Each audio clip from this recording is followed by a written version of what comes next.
सृष्टि बचपन से ही दिखने में सुंदर नहीं थी, लेकिन अमीर बाप की बेटी सृष्टि पर उसकी माँ जान छिड़कती। मेरी बेटी कितनी प्यारी है, भगवान सबको सृष्टि जैसी बेटी दे। सृष्टि धीरे धीरे बड़ी होती है। एक दिन सृष्टि की सहेली कहती है, तू दिखने में कितनी अजीब सी है, लेकिन मैं जानती हूँ हम सब में सबसे अच्छी शादी तो तेरी ही होगी। तेरे पापा अमीर जो हैं। और बता नहीं सकते यार, दहेज तो हर कोई देता है, ये क्या ज्यादा ले जाएगी अपने पति के लिए? अरे बड़े शहर में कोठी है इसके पापा की। अरे पापा की है ना, कौन सी इसकी है? इसकी होती तब तो कोई भी लड़का इससे शादी कर लेता। अरे पापा की मतलब पापा की है तो मेरी ही है ना? किसने कहा? अब तेरी तो तब होगी ना जब तेरा भाई ना हो। वैसे भी शादी के बाद सारी प्रॉपर्टी भाई के नाम होती है। सृष्टि समझ जाती है कि उसे किसी भी हालत में माँ बाप की सारी प्रॉपर्टी को अपने नाम करना है, लेकिन कैसे? एक दिन सृष्टि का भाई शीनू कहता है, बहन क्या कर रही है? तुझसे एक बात करनी है। अरे हाँ करना, मैं तो तेरी बहन हूँ। बहन मेरी लाइफ में ना एक लड़की है, बहुत अच्छी है। मैं सोच रहा हूँ माँ और पापा से बात करूँ शादी के लिए। सृष्टि को समझ में आ जाता है कि भाई की शादी होते ही भाभी उसे एक दिन भी घर में बर्दाश्त नहीं करेगी। क्या बात है भाई, बताना कौन है वो? यार वो बहुत अच्छी लड़की है, पढ़ी लिखी है, मेरे साथ जॉब भी करती है। बस एक प्रॉब्लम है। प्रॉब्लम? क्या प्रॉब्लम है भाई? यार वो शादीशुदा है, लेकिन उसके पति ने उसे सिर्फ इसलिए छोड़ दिया क्योंकि उसके माँ बाप दहेज नहीं दे पाए। सृष्टि ये सुनकर न जाने क्यों खुश हो जाती है। अरे भाई तो क्या हुआ, लड़की तुझे तो पसंद है ना? शीनू को लगता है कि बहन उसे समझ रही है। वो इस बात से अनजान होता है कि उसकी बहन की मंशा पूरा घर हड़पने की है। सृष्टि अपनी माँ से कहती है, मम्मी मुझे तो बहुत चिंता है। पता है शीनू क्या कर रहा है? अरे क्या कर रहा है? वो तो काम पर जाता है और वापस घर आता है। नहीं ना माँ, वो यही तो नहीं कर रहा, बाकी सब कर रहा है। आपको पता है उससे प्यार है, और वो भी एक शादीशुदा लड़की से। ये क्या हो गया? मैं सोसाइटी में क्या मुंह दिखाऊंगी? अरे तेरे पापा तो यही कहेंगे कि मैंने ही उसे बिगाड़ दिया है। माँ देखो, मेरी बात मानो, पापा पर भी विश्वास करने की जरूरत नहीं है। अब आप ही बताओ, पापा इतनी देर घर के बाहर रहते हैं क्यों? बोलो।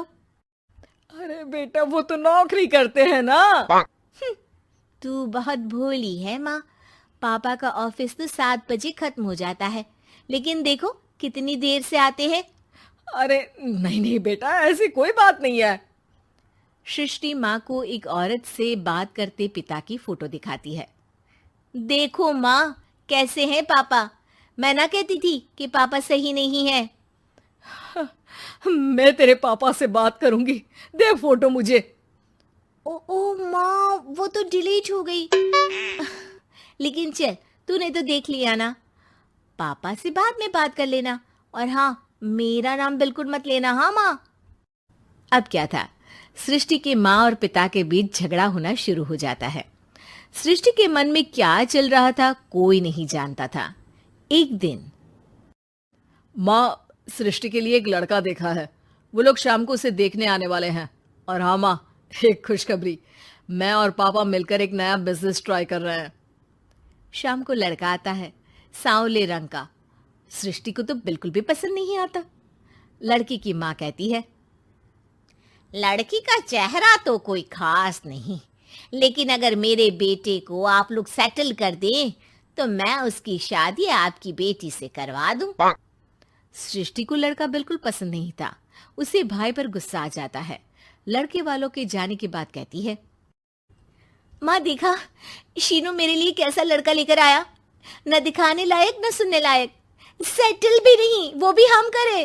अरे माँ, मैं जानती हूँ ये मेरी शादी किसी भी घर में क्यों करवाना चाहता है। अरे कैसी बात कर रही है बहन, तूने तो देखा ना, लड़के को मैंने ही मना कर दिया तुझसे शादी के लिए। जिसने लड़का बताया था उसने उसकी बहुत तारीफ की थी। बात आई गई हो जाती है, लेकिन सृष्टि का मन शांत नहीं होता। क्या करूं, कुछ समझ में नहीं आ रहा। मेरी शादी हो गई तो ये लोग पूरी प्रॉपर्टी शीनू के नाम कर देंगे, मेरे हाथ तो कुछ लगेगा ही नहीं। तभी सृष्टि को आइडिया आता है। वो किसी वकील को फोन करती है।